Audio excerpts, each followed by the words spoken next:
Rochester's an incredible place, especially for central and upper New York. It's one of the best music spots that I've been to. Besides the city.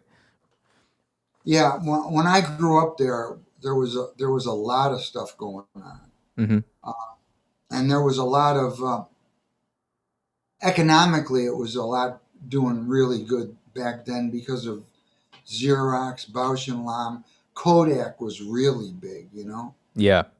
and Hickey Freeman, General Dynamics. They had a lot of good things going on up there. Xerox, and there was a lot of music going on, a Hmm. lot of different kinds of music. Um, I don't know if I haven't. This was when I was growing up. It was booming. Hmm.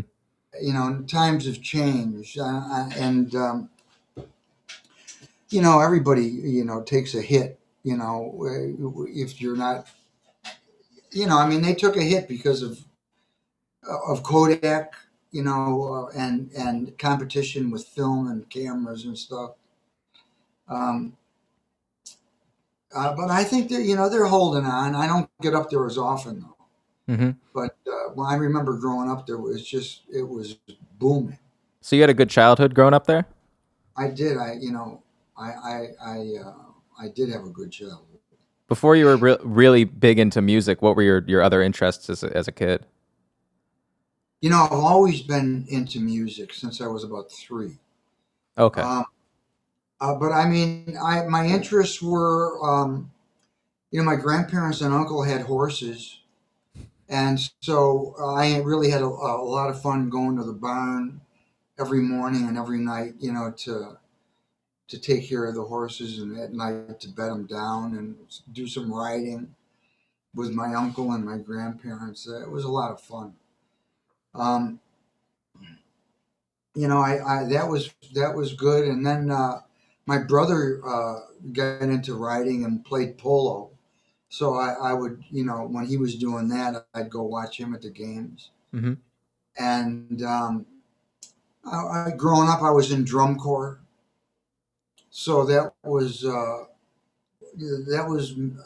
thing musical. But a lot of my buddies that I hung with, outside of drum, were in the corps. My friends were in the corps, so it was a social thing as well as a musical thing. So When did you I, start I tap had a lot. dancing? Huh? When did you start tap dancing? I started when I was, probably around 7 or 8. My brother started before me, and I went to one of his lessons and saw, watched it, and became interested, and so we danced as a team together for a long time. That's Hmm. a lot of fun. Yeah. What did your parents do? My dad worked as a salesman for the Rochester Drug Cooperative. Hmm. He would call on different pharmacies in in the area, in the surrounding area, and take their orders for what they needed. Hmm. And my mom worked at, first it was called Stromberg Carlson, then it was General Dynamics. She worked on a line that made electric components for different things. Did your parents want you to go into their fields at all? Like, did your dad want you to be a salesman? They No, they wanted me to go to school and pretty much not do what they did. Probably find something else that was more uh, prosperous. Hmm. Um, I don't know if they thought music was going to do that, but that was the since I was a kid, I just felt close to the drums and music, and that's the only thing I ever thought I could do. I Were never they really ever got. musicians? Now, my dad and mom weren't musicians. They loved music. My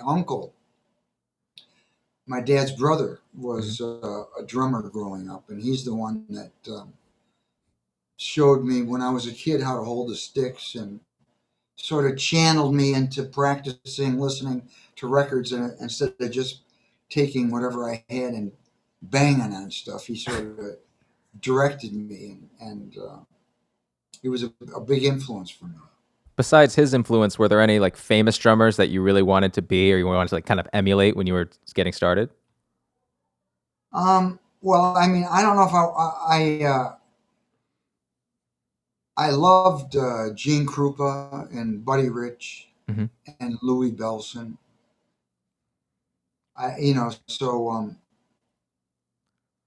I don't even when I was young, no, I don't even know if I ever thought I could be like them. But I was probably in the back of my mind. The longer I played, the more the dream became real. So you wanted to play jazz mainly, right? Not jazz mainly. I just loved the drums, and So it didn't I matter. no because I mean I loved. I started out listening to things like Tommy Dorsey and Glenn Miller, um, and and uh, and then my uncle started introducing me to jazz with like Max Roach and Clifford Brown, Art Blakey, the jazz messengers, um, Philly Joe, Miles, Jimmy Cobb. I would listen to all of these guys, and they were really inspiring. But at the same time, I was listening to. My dad was taking me to listen to organ groups, which was more of a backbeat and groove kind of thing. So I loved that. I loved drum corps. I was in orchestra in school in wind ensemble. So if the music was good, I liked it. If the music was true, I enjoyed it, and I was introduced to a lot of different ways to play, and I tried a lot of them. Yeah. Did you have any private instructors outside of your uncle? Oh yeah, I mean he when I was about 7, they got me a teacher, an outside teacher, and I've had outside teachers ever since. I Oh, studied with my first teacher was a guy called Elmer Froelich, and then I studied with Stanley Street, who was Bill Street's brother. Bill Street was the timpanist in the Rochester Philharmonic and the percussion teacher at Eastman School of Music. I studied with his brother Stanley, and I studied with John Beck, um, who eventually took over Bill Street's place as the professor of percussion at Eastman School of Music and became the timpanist in the Rochester Philharmonic. So he's the last teacher that I have. And I still talk to him and was there have one a, particular was there a particular teacher that you think had solely the biggest influence on you? um well, Mr. John Beck was the biggest influence because I mean I studied with him when I was in grammar school and high school and college. Um, so he really guided me through,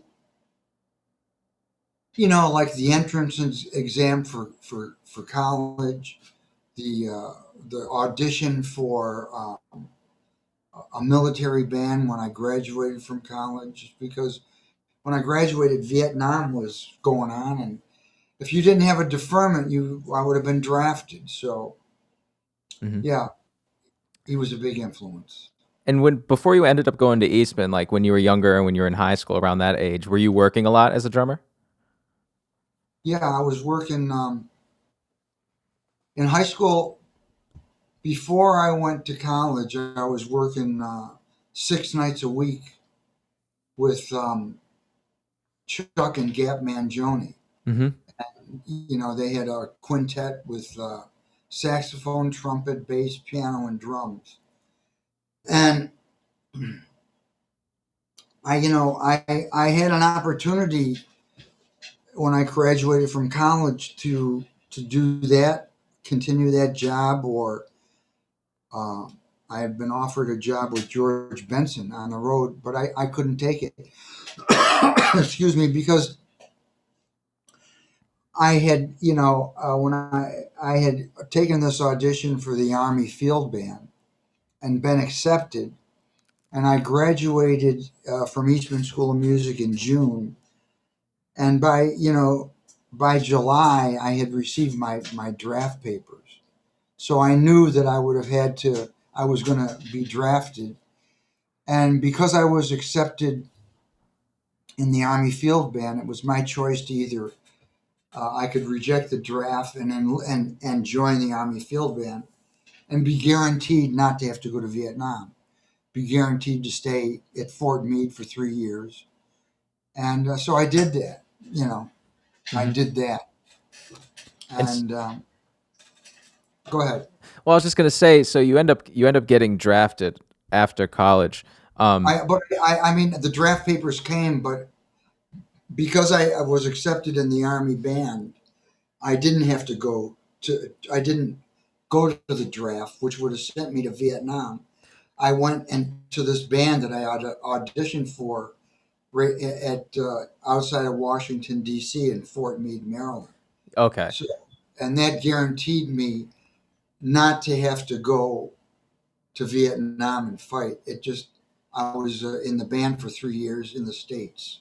And you know, It was and that's obviously the better alternative, but that still must have been a thing where you're like, man, I really want to become a career musician, and now I have to take this time out and play with a band. But were you able to view it as like a learning experience, or did you just kind of think of your time with the band as being like just a temporary pause, and then you can really get started with your career? all of the above. I mean, you'd go through periods where you were thinking, God, I wish I could let my hair grow. I wish I could. I wish I wasn't. Like, I mean, you didn't feel too free in the army. You know what I'm saying? Yeah. So we all dealt with those kind of frustrations of not being able to be out there. But the other thing was it was a good band. I met some great musicians there, guys that um, went on to go to L.A. and play on the Johnny Carson show, and guys that went into Stan Kenton's band, guys that went into Woody's band. It was a good band, and and there were good arrangers, and we rehearsed every day. In the morning, we had off in the afternoons. It was good duty. The music was good. The charts were good. We were sight reading every day. So, you had to look at in order to stay sane, you were constantly, weighing things back and forth.